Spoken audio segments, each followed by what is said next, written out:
Hello, welcome back to the slashGROUP podcast. This is Derek, fresh back from a super duper hectic past couple weeks.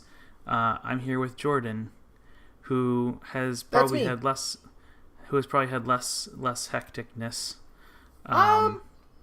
Yeah, probably. And we are not here with Jesse because his life is still hectic. Basically, I moved to my new place, which I may have mentioned in previous podcasts. I believe so. So I'm there now. I'm not fully unpacked, but I'm unpacked enough to do this with my buddy Jordan. That's me.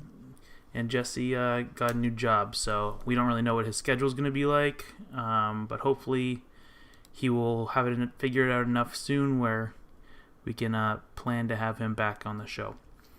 But in the meantime, it is me and Jay, and we are going to chit chat about some stuff that has been going on that I haven't had the biggest chance to go over or interact with, but there has been some stuff in the past 2 weeks since we've recorded, and we're gonna talk about some of it here and there. Yeah. First off, I guess we can. First off, we'll start with our Blizzard overview. Jordan, you can pick which game you want to start with. The one that you'll have the most talking points on would be we could talk about the latest patch that they dropped in World Argus. of Warcraft. Yes. I did get a chance to play that for 2 days before my move. 1 day. I tried to play 2 days. So it came out on Tuesday. I played a little bit. No, 2 days. So I played a little bit Tuesday, and then I played Wednesday for a bit, like after finishing packing, and then I wanted to leave my computer out so I could play Thursday, but I was like, you know what? That's just silly. Like, you have so much shit to do. You don't need to be playing WoW. You can pack everything up and get that ready, because Friday morning is when I moved, and that's when you bounced, right? Or that's when you Friday morning was my my big day, so it was good to have everything done. But yeah, it's a crazy big patch, 7.3. Yes, correct. 7.3. There will be a 0.5, and I believe that'll be when the actual raid gets introduced. Okay. That's something that, as it is right now, we've just gotten bombarded with story. It's just story. Which I haven't had the chance to play. No. I love it too. I'm always more of a story-driven person, which is something that I've also mentioned on the podcast in the past. Mm-hmm. But when WoW does heavy story stuff, I get really excited. So I'm excited to jump back into it. I played for a bit. I got to spoiler alert, I guess. I got to the cutscene where they rebuild the Naru. That Naru, I can't remember the name. I didn't get to that. No, shut up. It's like an hour and a half in. And he's like, or it's like, I'm gonna make you light again, Illidan. And he's like, no. I don't want to, though. And he's like, no, here, accept this gift. I'm forcing it on you. No, I don't want that. Okay, here you go. Take it anyway. No, I don't. Okay, I'm making you have it now. I don't want it! His scars started turning white or yellowy white and holy looking and stuff. I got wicked excited. I was like, oh my god, is this gonna happen? A holy Illidan? Cool. And then he was like, no, I don't want that. And boom, bam, jam. I forget exactly what he said, but it was something along the lines of my scars are what make me, and you're not gonna force me to be something I'm not again. And everything that the Naru said, he had a retort to it. So she said, the light can heal your scars, and he's like, I am my scars. You can't heal me. I already been through this mentally. Yeah. Mm-hmm. And then this is your destiny, and he's like, I'll make my own destiny. I don't need your help. Fuck you. Kill God. Punch it in the face. Then he literally eye beamed it to death. Yep. Which was crazy. No one saw that coming. No, I wasn't expecting it. I would have expected even less if they actually made him like a holy demon dude. That would have been really cool. I mean, the one thing we can, I mean, it's, I guess technically not a what is that called? Not like a holy. I mean, it is, but it isn't. I mean, they're not. I don't know what constitutes being a demon, right? Because the one. What is the light and what is the dark? Well, like the one that I'm thinking of is Lithraxion. He is a dreadlord. Yeah, but he's like a paladin, right? Yeah, exactly. He's actually one of the high commanders of the Army of Light, and he is. Yeah, he's a dreadlord. I think they're called the Nathrazim is his race, but he goes for the light rather than going for Fel and Shadow. Yeah. So interesting. Which is interesting. It would have been cool to see some other demons that decided to go towards the light as well, but that's the one gripe that I will say with this is that we pretty much got, Draenei. More Draenei are for the light. And it's like, all right. I mean, like, there's other races that I'm sure would have banded together too against the Legion, but I guess everyone else just bowed down. Like, oh, okay. Yeah. Seriously. So it's crazy because, like, and they're opening up every week has been... So there's still one more new week of content. And so every time there's been another week, there's been another bit of, what is that called? Cinematic. I mean, the Illidan one was like the big one. There's another one, if you didn't know, of course. I already knew it. I won't spoil it for you because maybe you'll play it later on tonight or something. Yeah, but I'll probably play. I'm torn because I got Destiny 2 on Tuesday night. Would you like to go to our next topic? Well, no. I'll save that because I still want to talk about WoW. So. Oh well. Do you want to discuss the little thing with Overwatch? Or yeah, go ahead. I guess we'll wrap up. I just wanted to say that. Yeah, I just wanted to say that like this. Not expansion. It feels like an expansion, but this patch, is probably one of my favorite patches that WoW has done ever. Only because, like I said, like it almost feels like an expansion. The area seems huge. I mean, there's 4 islands, and 3. There's 3. Sorry, I've been to 2 out of the 3. I haven't even seen all of them yet. And granted, I've only played for a few hours. This week just opened up the 3rd one, so gotcha. I think the thing with I'm trying to think what it's called. Antorus. That's the 2nd island that we get to go to.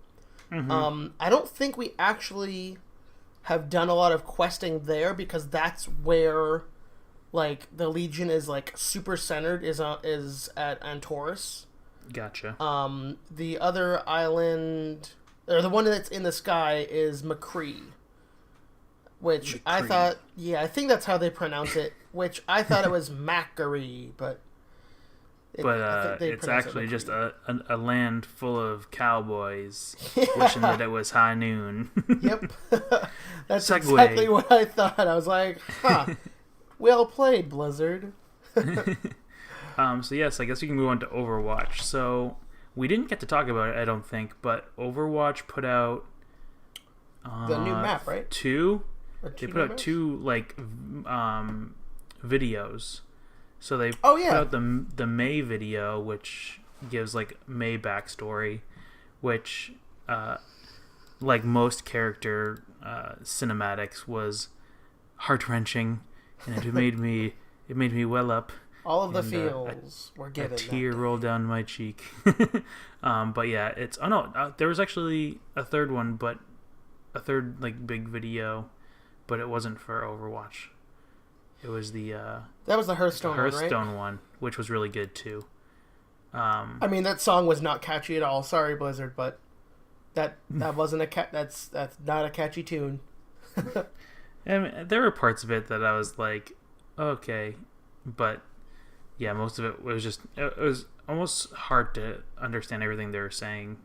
But anyway, Overwatch. They put out the Mei cinematic, which was good because I think she has a pretty interesting backstory. Basically, she worked on a scientific excursion thingy in Antarctica.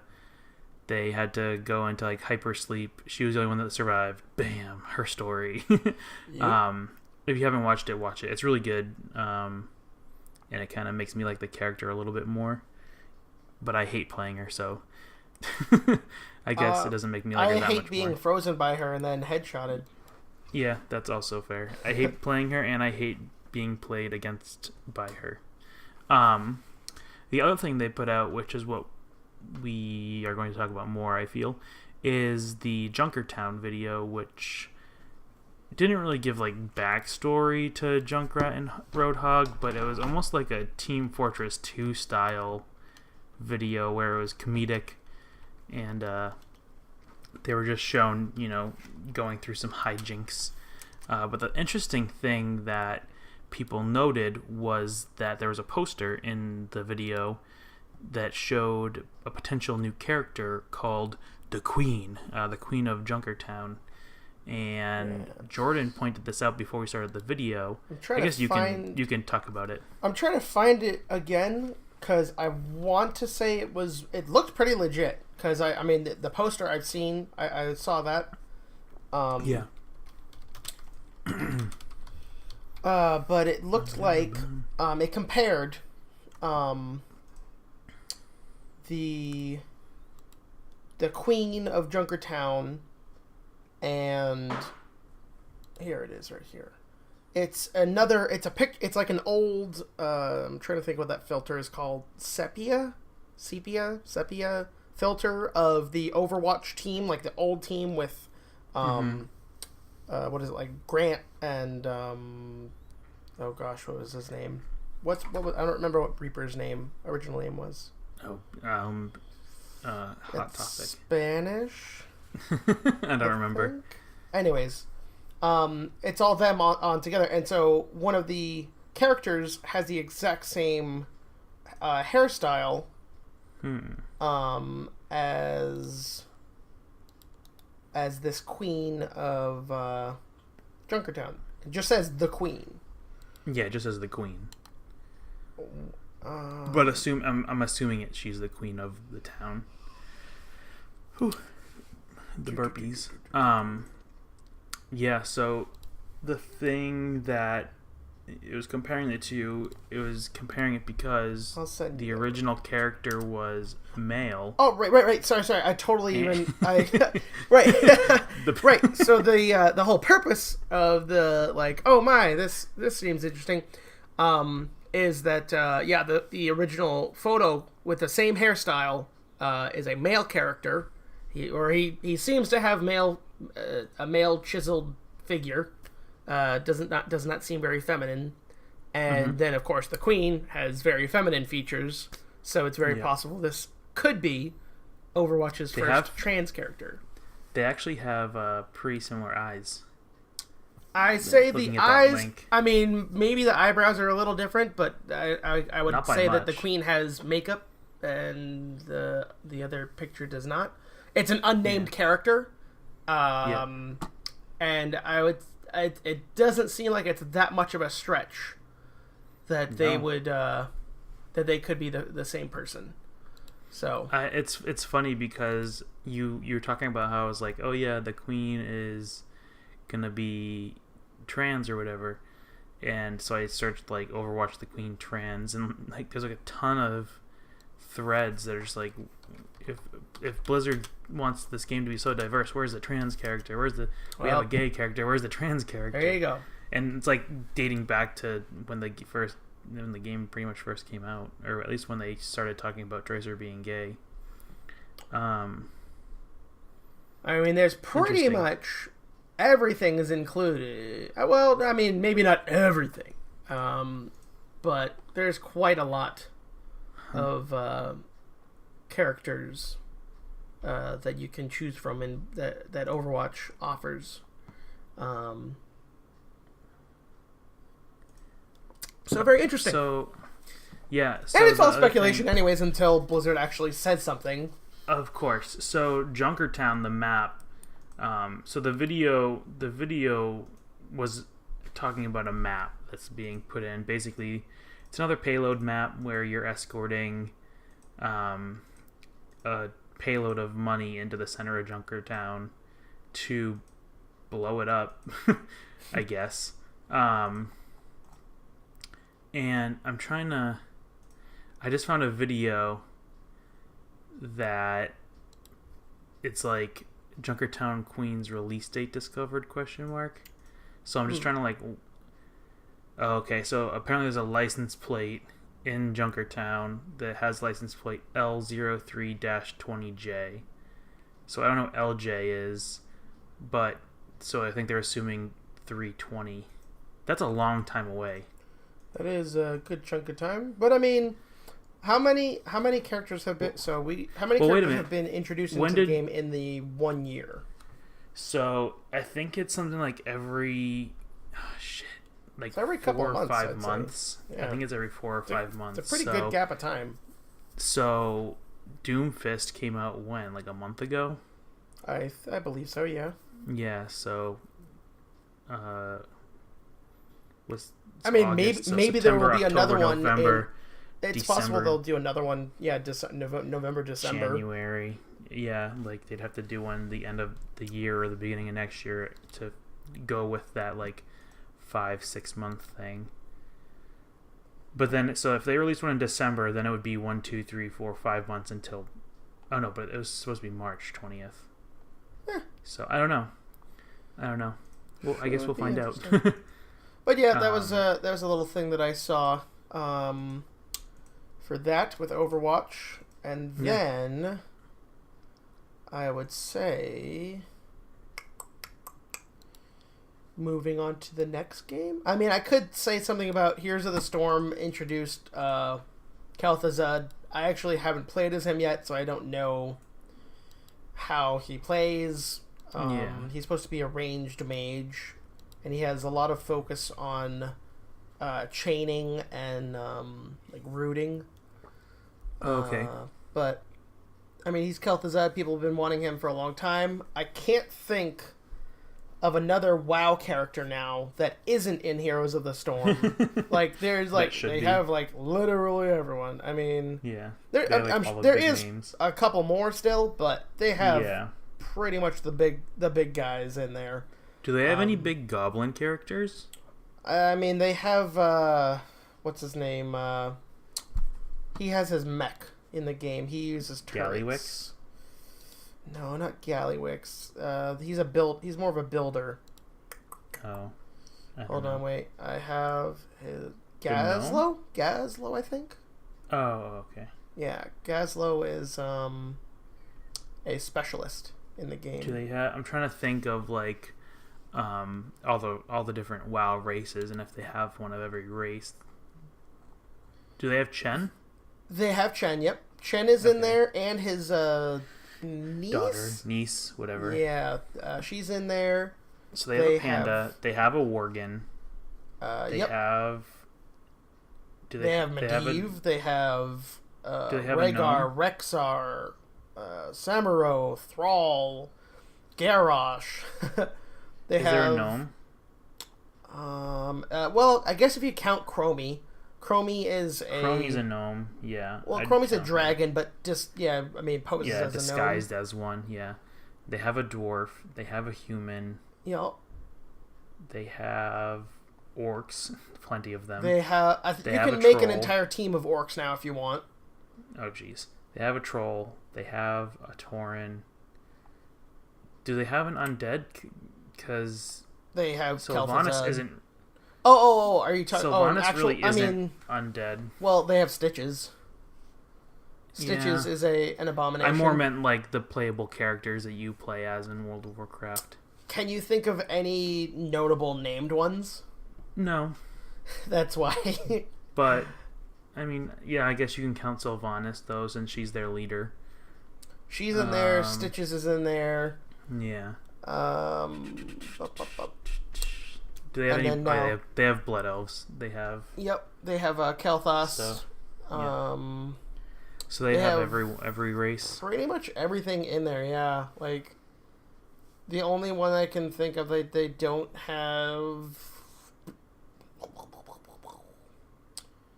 I don't know, man. They got like everything. They have a lot. But yeah, so Valera is a blood elf also. She's in there too. Yep. Moving on. Sorry, yeah. I guess we can talk non-Blizzard stuff. Non-Blizzard stuff. So I mentioned it earlier. I got Destiny 2. Excellent. On the PS4 Pro. Oh yes, so you did get the bundle then. Yeah. So did you trade in your other PS4 towards that, or do you just have both? No, I packed my other PS4 up because Robin wanted it, but then I was like, wait a minute, your roommate has a PS4 already, and you don't have a TV in your room, so I don't know why she wanted it, but yeah, maybe I can just trade it in. The other thing I don't want to trade it in because I like the controller, the white controller, and they'll make me trade it in. Oh. But I guess I could just buy another controller. It also depends on how much they'd give me. But I guess it's too late now because they can't give me like a special deal towards a console because I already bought the console. Whatever. Right. Maybe I can sell it online. That's or something. Yeah. That's the thing. I'm still gonna wait. I'm still holding off. I'm hoping that it'll pay off. But that is the next console I think that I'm going to get. Well, besides I do want to get a Switch too, but I'm gonna wait to see which one will be a better deal because I do want to get a PS4 Pro to get to play 4K games. Yeah. You know, the ones that are 4K. Yeah. I believe Destiny 2 is. Does that have that option? That's why it got sold with the PS4 Pro, right? But I'm assuming that it's better because it was sold with the PS4 Pro. The main reason I got it is because I figure, you know what, why not make a bad decision twice in one game console generation and get the Destiny PS4 bundle and the Destiny 2 PS4 Pro bundle. No, I'm just kidding. The reason I got it is because I knew I was going to be playing some other games that would run better on the PS4 Pro. For example, I want to pick up Horizon at some point, and I've heard that it runs smoother on the PS4 Pro and looks a little bit nicer. And the other big one is Monster Hunter World. When that comes out, yes. I wanted like the best experience I could get on console because, I mean, I guess if I wanted the best experience, I would get a Xbox One X or whatever the fuck it's called. That's true. But I don't really like the Xbox controller, so they can S my D because I don't mind it. I honestly don't really notice a difference between the two. I do. It feels, I don't know. There's something about it. I've never been able to get used to it. But I also just like Sony consoles more for whatever reason. I feel like they have better games and more games that I'd like that are console exclusive most times, most generations.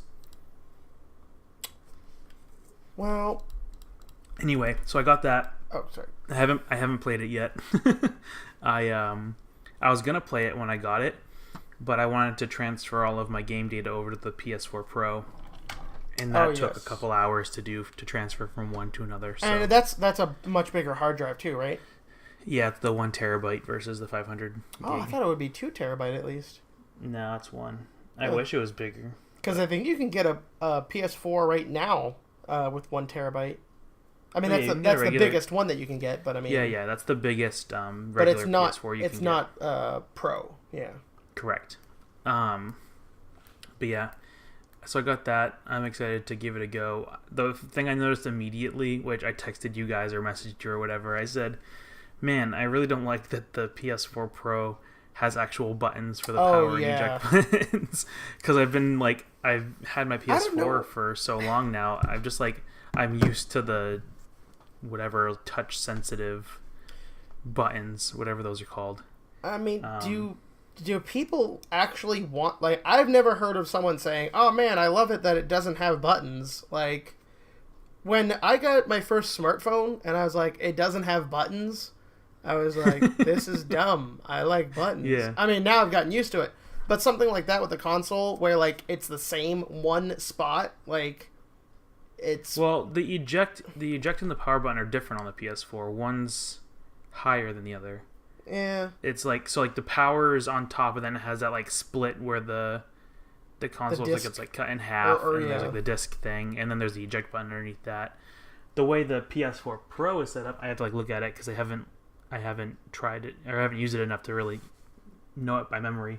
So the PS4 Pro is set up in like a stack of 3 instead of like the 2 stack like the regular PS4. Right. And that's for the Pro part. Yeah. And so there's nothing on the first like break, quote unquote break in the system. And then on the second break, the power button is all the way to the left, and it's like a physical button you have to press. Oh. And the eject is on the other end, and it's a physical button you have to press. But it's like it's not like a big circle button. It's like, it's hard to explain. There's like a tiny strip that runs along the bottom break, and on either side of that strip are the power and eject buttons. But you have to actually press it. You can't just like tap your finger against it. Yeah, and then the disc drive is on that second break as well. Yeah, so I'm excited to give it a go. I played the demo on my regular PS4, so I'm hoping that I'll notice a little bit of a difference playing through that beginning stage. Not demo, the beta. The beta, right? Wasn't it beta? Yeah, it was beta, not the demo. I did not get a chance to play it. My brother's playing it right now, right this second. And right this second. I assume he is having a good time. The one, I'm not trying to like be salty about it or anything because I haven't been able to give it a chance yet. However, I do know about how Destiny 1 was, and the one thing that I saw online was, oh man, wow, Destiny 2 is better than Destiny 1, but you know the bar wasn't high to begin with. So yeah, even if it's a little bit better, I guess that'll be good. But if it's not like a lot of bit better, then yeah, you know what. Yeah, what did Bungie do? They just wanted money? Yeah, I guess. So yeah, there's that. You said you were playing a game, right? Yes. So two games. One of them I just had picked up. It was during the PAX West sale. And it was Oxenfree, which is a choose your own. You can choose dialogue. There's like usually 3 different. Well, I guess technically 4. You could remain silent if you want when people were talking to you, but like that was something in like Wolf Among Us you could do if you want. You could just not talk to anyone, but then that just makes you look like a dick. You play as this girl that just brought her, or the beginning scene is that you're going to this party on this abandoned military island, and it's supposed to be spooky. Like scary. Some of the reviews I saw for it, like before I got it, was that it's scary. 9 out of 10, 10 out of 10, 9 out of 10. And I remember hearing about it not too long ago because it's an indie game. That it's good. There's multiple endings, so that intrigues me with the whole choices type thing. But it's supposed to be a supernatural mystery adventure. That's the premise for it. It was released in 2016. So I think I want to say it was probably on computer first, but then it just probably had came to console, or it just was on sale for console anyways. But it looks pretty fun, and I've played like the first maybe 10 minutes of it or so. You play as like a teenage girl, and her father and your stepbrother. You're newly introducing your stepbrother to this town. He's moving in. Okay. And it is interesting. There's a bond there. They are 2 brothers running away from a meteor, and there are aliens. And no, I'm quoting Rick and Morty now. That's not. That's not that.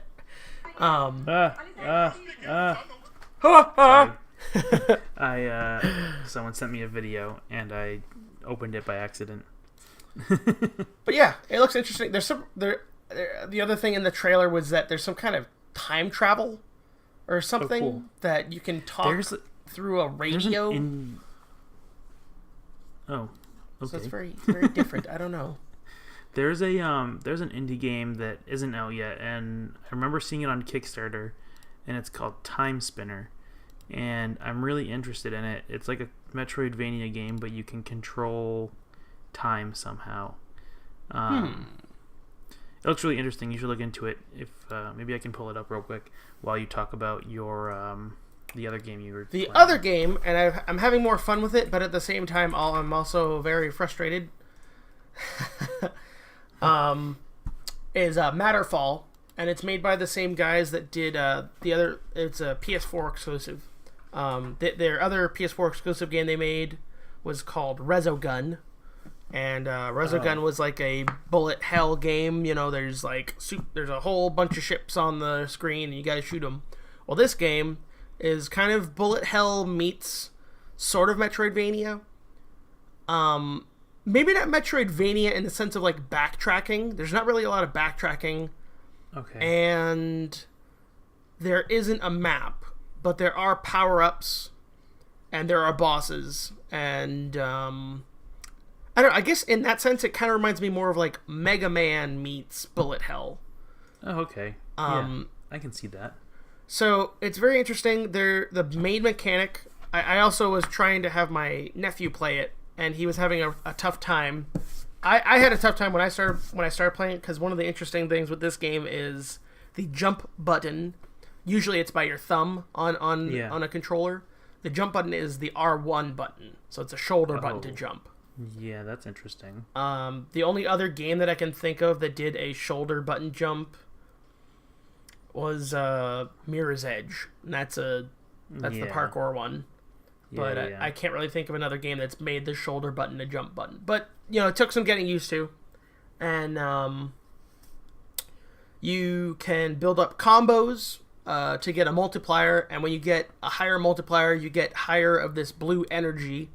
And when you get your bar full of the blue energy, you get to enter overcharge mode, and all the enemies it goes in like slow-mo.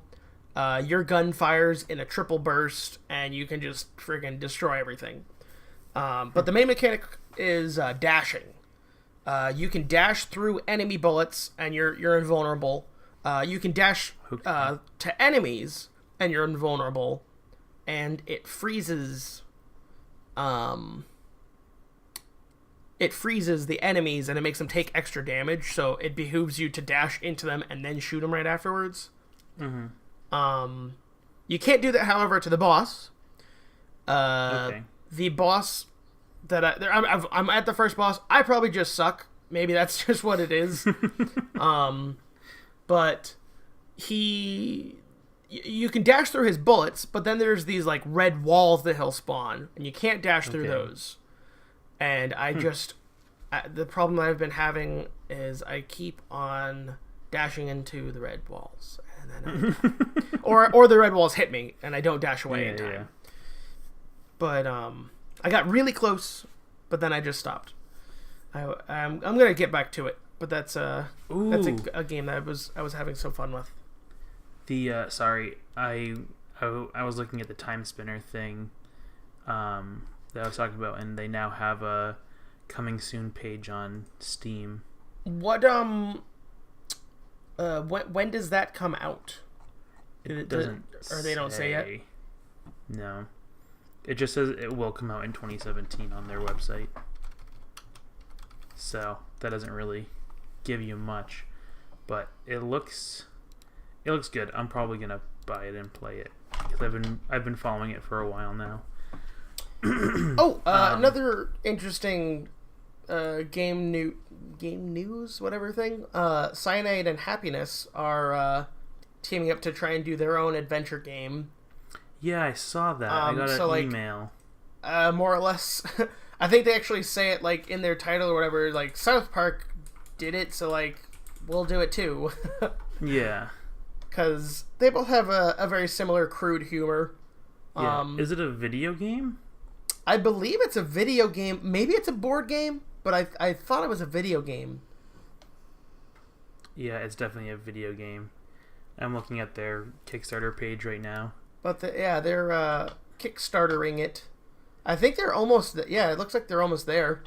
Yeah, they're at 283,000. They got 27 more days to go. Yeah. They did a card game too. Yeah, they did a couple card games. No, they just did one card game. Whatchamacallit? We're thinking of the Oatmeal. The Oatmeal did. The Oatmeal did too. Yes. Because they did Exploding Kittens and they did Bears versus Babies. Right. But Cyanide and Happiness did the Choking Hazard? Joking Hazard. Yes. Yeah, which is a fun game. I like Joking Hazard a lot, actually. That's interesting. I'd probably be down to play a Cyanide and Happiness game. I like their humor. Yeah, their humor is pretty hilarious. So cool. I'm trying to think.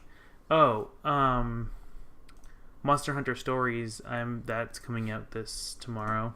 Oh wow! And should be delivered to. When's the Metroid one? Isn't that coming out? That's this month. At the end of this month. Okay. So I'll be playing that too. But yeah, Monster Hunter Stories has been out for a while in Japan, and it's like supposedly very different. Well, I know it's very different than the regular Monster Hunter game, so I'm excited to give it a go. I'll be playing that this weekend when I'm alone, if I'm alone for any part of the weekend, because I'm gonna be up in Portland. So, oh no, I just gave my location away. Portland, Oregon. Yeah, that one, not on the other side of the country. Yeah, so I'm excited to give that a go. I'm trying to think of what else. There were more like announcements, but I can't remember any of them because my brain is mush because I've been going through so much garbage. Fuck. I remember at one point, this was like weeks ago, and I wanted to bring it up in one of the other podcasts. I don't know what just brought this into my head, but there was a game that was announced at E3, I want to say, or maybe before that, and like you played the main character was like a mouse, and you wasn't that a VR game? Mouse. I don't remember if it was VR or not, but you ran around as the mouse, and they decided randomly to make the mouse talk in sign language. Oh. So like when the mouse is talking, it like signs, which I thought was interesting because I can't. Okay. There's definitely not been another game where like the main character does, what is it? ASL, American Sign Language, ASL. Yeah, ASL. Yeah. So, saying that in my head, I was like ASL's age, sex, location, and I used to say that on like on AOL Instant Messenger when I would meet random people. Yeah, so I thought that was really interesting to have a character that does sign language, just from like a different perspective. That's one character I don't think they have in Overwatch. A deaf character. A deaf character, yeah. What the heck, Blizzard? Jeez, I thought you have a deaf mouse on your game. God, there was more. Shit, I know. So, Game Informer did an interview with Game Freak, and they were like, "So, tell us about Pokemon on the Switch." And they were like, "It's a game. Yeah, we're working on it." Don't worry, we'll have a trailer for you in like 2 years. Yeah, I know, maybe. Right? When does Ultra Sun and Ultra Moon come out in November? We'll probably see some trailers for it next spring/summer. I'd imagine, just based on their like normal release schedule, because it's a main series game, so it should come out like in a year or less than a year. Assuming because it's a new console, it isn't going to take longer. But on the handhelds, it's usually like every year or two that you get a new. I'd say every 2 years you get a new generation. Or a new generation, right? Yeah. Yeah. Ish. I may be bullshitting that, but that's what it feels like at least. Yeah. So that's all I can think of right now. Because I'm starting to get a headache. I think I'm a little dehydrated. drink some water, and I'm going to play some video games. You'll be WoW or Destiny. I haven't decided yet, but cool. All right, well, that is gonna be the end of the episode. I'm gonna go try to kick this headache, and we will talk to you later. Thanks for watching. Like, comment, subscribe, all that good stuff, and we'll catch you on the next episode. Goodbye. Farewell.